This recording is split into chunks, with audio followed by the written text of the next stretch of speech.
মোটু পাতলু, তোমাদের যে ফাইলগুলো নিতে বলেছিলাম নিয়েছো তো? ম্যাডাম, আপনারা জান আমি ফাইল নিয়ে আসতেছি। আসসালামু আলাইকুম স্যার। ওয়ালাইকুম এটাই হচ্ছে আমাদের বিজনেস প্ল্যান সাহেব। এখানে ইনভেস্ট করলে আপনি লাভবান তো হবেনই, আপনার কোম্পানিও লাভবান হবে। আপনাদের প্ল্যান আমাদের পছন্দ হয়েছে, বাট তার আগে মিস্টার রেহান চৌধুরীর সাথে আমরা বসতে চাই। রেহান চৌধুরী আসবে আপনার অফিসে? Do you know who is Rehan Chowdhury? সে হচ্ছে এই বিজনেস ওয়ার্ল্ডের একমাত্র আইকন। সে আসবে আপনার অফিসে? হাসালেন না হাজি সাহেব, হাসালেন। সরি, আপনাদের সাথে ডিল হচ্ছে না। কি? Rehan Chowdhury deal cancel? রেহান চৌধুরী 10 মিনিটের মধ্যে হাজি করিমের অফিসে চাই। সাহেব, তুমি এখানে কি করছো? তোমাকে মিটিং এ কে আসতে বলেছে? এই ওই কে? আপনাদের বাড়ি কাজের ছেলে? এই ফকিনির ছেলে, তুই কাকে কল দিয়েছিস? রেহান চৌধুরীকে? যে এই মুখে তার নাম নিয়েছিস, সে কি তোর ল্যাংটা গেলে দোষ নাকি বাইরেদার? সে তোর দোকানে বসে চা বিক্রি করে, যে 10 মিনিটের ভিতরে তোর হাজি করিমের অফিসে চলে আসবে। স্যার, চা বলবেন একটু বুঝা শুনে বলবেন। ওই ফকিনির ছেলে, আমি তোর সাথে বুঝে শুনে কথা বলবো? এই তুই কে রে? তোর মতো কাজের ছেলে আমি 10টা আমার ঘরে রাখি, আর তুই আমাকে বলবি বুঝে শুনে কথা বলতে? স্যার, রেহান স্যার আপনি এখানে?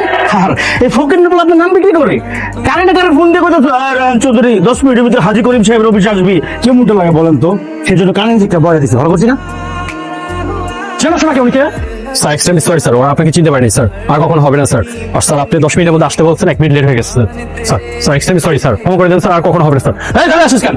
বস, ভাবছে স্যারের কাছ থেকে। হাজি সাহেব, এক্সট্রিমলি সরি। বস, আপনার একটু হাতটা নামান। আপনার এই বিশাল বড় দেহ নিয়ে যে আমার উপর ভর দিয়েছেন, এতে তো আমি আরো খাড় হয়ে যেতেছি। আমি জানি যে ছোট খাটো মানুষের মাথায় অনেক বুদ্ধি থাকে, তোর মাথার মধ্যে তো গোবর ছাঙ্গা ভাঙ্গা করে সামনে লাগে, ঘুষায় একে কানের লতি ফাড়াইলাম। কি হলো আপনার? আপনি পেন গাইতেছেন কে? যে হঠাৎ করে জিনের কথা মনে পড়ে গেছে। এই যে সাহেব জিন, কঠিন একটা জিনিস বাবা রে বাবা, হুটহাট করে সাঙ্গা ভাঙ্গা করে। এখন যদি হঠাৎ করে আয়া আমাকে দুজনের গাড়ি বর করে, তখন কেমন হইব? কেমন হলো স্যার? সাহেব, তুই এনেকে? না আসলে হয়েছে কি স্যার, উপরে থেকে দাঁড়ায় দাঁড়ায় দেখতেছিলাম আপনারা দুইজনে মিলে এই জায়গায় কি জানি গল্প করতেছে, সেই জন্য ভাবলাম আমি আপনাদের একটু গল্প করি। আমরা গল্প করতেছি না, আমরা এমনি দাঁড়ায় কথা করতেছি। জায়গা নন স্যার, আমরা তিনজনে মিলে চা খাইয়া। গেড়ি মুস্কানের আগে গায়েব হয়ে যায়। এইভাবে আর নিতে পারতাছি না। না না না, নয় একারে না। না নিতে পারলেও নিতে হইবে, আর যদি না নিতে পারোস তাহলে তখন লটকন দুইটা নাই হয়ে যাবো। কি রে, তুই না মাত্র দোকানে গেলি চা খাইতে, নাকি দোকান থেকে গোসল করে এলি? কোনটা? আমি কই যামু কি করবো সেইটা তোকে জানার কোনো দরকার নাই। এত গবেষণা করে তোরা কি করবি? একটু আগে তোরা কি কইতাছিলি? স্যারের কাছে যে বিচার দিবি না? স্যারের কাছে যে যদি বিচার দিছস, ওই দিন সকালবেলার কথা মনে আছে তো? মনে আছে। হ্যাঁ, মনে রাখিস।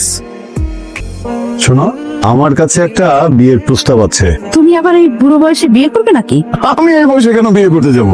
শোনো, সাহেবকে তোমার ছেলে হিসেবে কেমন মনে হয়? হ্যাঁ? সাহেব তো ছেলে হিসেবে খুবই ভালো। আমি ভাবছি আমাদের মানহাকে সাহেবের সাথে বিয়ে দিলে কেমন হয়। এসব তুমি কি বলছো? আরে তুমি কার বিয়ে নিয়ে ভাবছো? আমার একমাত্র কন্যার বিয়ের কথা ভাবছি। তার নামটা কি? আমাদের সাহেব। হোয়াট? সাহেব, তুমি সিরিয়াস বাবা? অসম্ভব। মানহা, আমি তোমার ওপিনিয়ন চাইনি, আমি আমার ডিসিশন তোমাকে জানিয়েছি, দ্যাটস ইট। বাবা, তুমি একটু বোঝার চেষ্টা করো। তুমি একজন শিল্পপতি, তার যদি পত্রপত্রিকা ছাপা হয় হাজি করিমের মেয়ের সাথে তারই বাড়ির ড্রাইভারের বিয়ে হয়েছে, তাহলে তুমি বুঝতে পারছো কি হবে? লোকজন আমাদের নিয়ে হাসি ঠাট্টা করবে। এই, এখানে বোঝা বাড়ার কিছু নেই। আমি হাজি করিম, কে কি বললো আর কে কি ভাবলো সেটা নিয়ে আমি মোটেও বাদার করি না। আমি বলেছি সাহেবের সাথে তোমার বিয়ে হবে, দ্যাটস ফাইনাল। বাবা, তুমি ভুলে যেও না আমি কিন্তু তোমারই মেয়ে। তোমার যদি আকাশ সমান জিত থাকে, আমারও তার ব্যতিক্রম না। তুমি জোর করে আমাকে কার সঙ্গে বিয়ে দিতে পারবে না। সাহেব, ম্যাডাম, এত রাতের বেলা আমার রুমে কিছু লাগবো? একটা কথা বলতে আমি এখানে এসেছিলাম। আগামীকাল আমি একটা পার্টিতে যাব, আমার সঙ্গে তুমিও যাবে। সকাল সকাল রেডি হয়ে থেকো।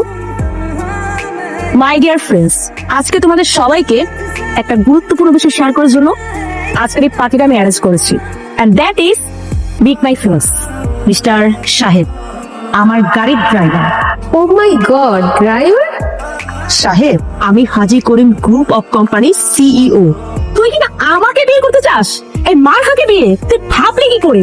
তোর মতো এরকম সামান্য একটা ড্রাইভারকে আমি বিয়ে করবো? তার মানে আমাদের বাড়িতে ঢোকার তোর মূল উদ্দেশ্য ছিল আমাকে বিয়ে করা। ম্যাডাম আমি তো আপনাকে কখনো বিয়ে করতে চাই নাই, তাই বাবাই তো আমার পছন্দ করছে। শোন, আজকের পর থেকে তোর এই চেহারা নিয়ে আর কোনোদিন আমার সামনে আসবি না। Get out of here!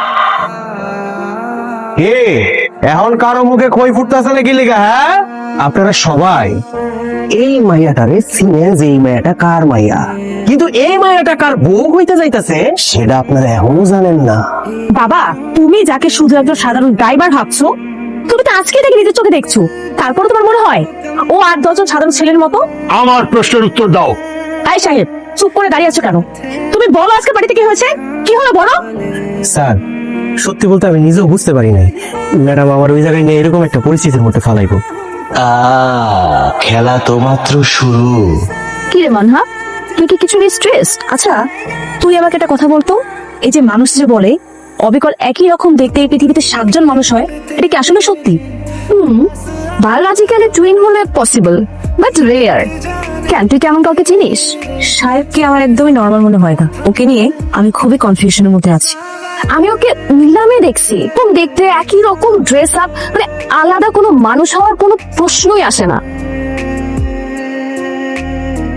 কি 100 কোটি? সিরিয়াসলি? হ্যাঁ। কি ব্যাপার ম্যাডাম, এই সময় আমার ছাদে ডেকে নিয়ে আসলেন যে? এই, তুমি কি সাহেব নাকি অন্য কেউ? তুমি তোমার পরিচয় গোপন করে রেখেছো কেন? আমার কাছ থেকে তুমি সত্যটা লুকিয়ে রাখতে পারবে না। ম্যাডাম আপনি শুধু শুধু আমার সন্দেহ করতেছেন, আমি কোনো নিলামে টিলামে যাই নাই। আমি বিষয়টা বুঝতে পারছি, মানে এখন আমার কাছে বিষয়টা পুরো পরিষ্কার। স্যার তো আমার লগে আপনার বিয়েটা ঠিক করছেন, আর সেই জন্য আপনি আমার লগে এরকম করতেছেন। তো ঠিক আছে, আপনি যদি আমার বিয়েটা করতে নাই চান, আপনি স্যারকে কয়ে দেন, জোর করে তো সংসার হয় না ম্যাডাম। আরে আমার বাবা আমাকে বিয়ে করতে বলেছে বলে কি আমি তোমাকে বিয়ে করব? আমি বিয়ে করব কি করব না সেটা একান্ত আমার ব্যক্তিগত ব্যাপার, আর তোমাকে আমি এখন যেটা জিজ্ঞেস করেছি সেটা উত্তর দিবে তুমি। ঠিক আছে ম্যাডাম, আপনারা সত্যিটা জানতে চাইতেছেন তো? আমি আপনারা সত্যি কইতাছি, আমার মতো চেহারা আরেকজন লোক এই শহরে আছে, যে আমার তো অনেক প্রভাবশালী, অনেক টাকা পয়সা, অনেক ক্ষমতা, আর তার লোকে আপনারা আমার ঘুরে ফেলতেছেন ম্যাডাম। আরে এ আবার কোন নতুন নাটক শুরু করলে তুমি? একই রকম দেখে দুজন মানুষ, এটা শুধু রূপকথার গল্প বা সিনেমাতেই মানায়, বাস্তবে না। तन्हा मुझे मेरी निगाहों में भी है ढूंढते वो तुझे